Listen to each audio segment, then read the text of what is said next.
Assalamualaikum warahmatullahi wabarakatuh. Kembali lagi di video terkait dengan supervisi pendidikan Islam di era teknologi sekarang.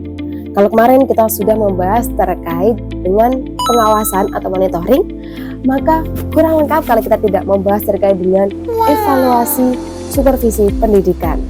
Maka dari itu kita akan membahas terkait dengan evaluasi supervisi pendidikan. Yang pertama, kita akan membahas terkait dengan teknik dan metode dalam supervisi.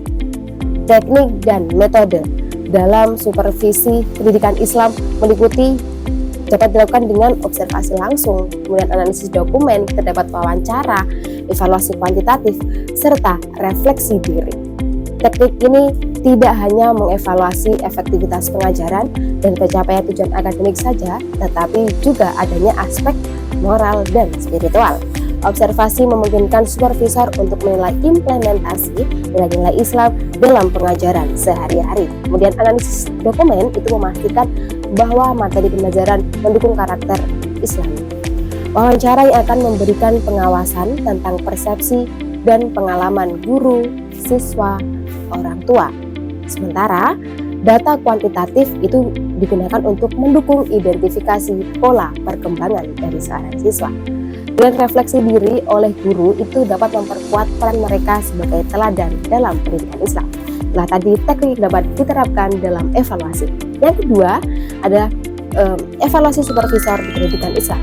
Evaluasi kinerja supervisor dalam pendidikan Islam berfokus pada efektivitas bimbingan terhadap tenaga pendidik dan pendidikan agar tetap selaras dengan nilai-nilai Islam. Evaluasi ini menganalisis kemampuan supervisor dalam memberikan arahan, umpan balik, konstruktif, dan kepedulian terhadap kebutuhan guru. Hasil evaluasi ini nanti akan menentukan keberhasilan dari sebuah supervisi dengan dampak langsung untuk meningkatkan mutu pendidikan. Melalui evaluasi hasil supervisi, peningkatan kompetensi tenaga pendidik dan penguatan karakter Islami dapat dinilai. Gimana kita dapat memastikan keberlanjutan supervisi sebagai upaya sistematis untuk meningkatkan kualitas mutu pendidikan Islam. Nah, pada poin ketiga kita akan membahas terkait dengan pendekatan human-centered di era 5.0.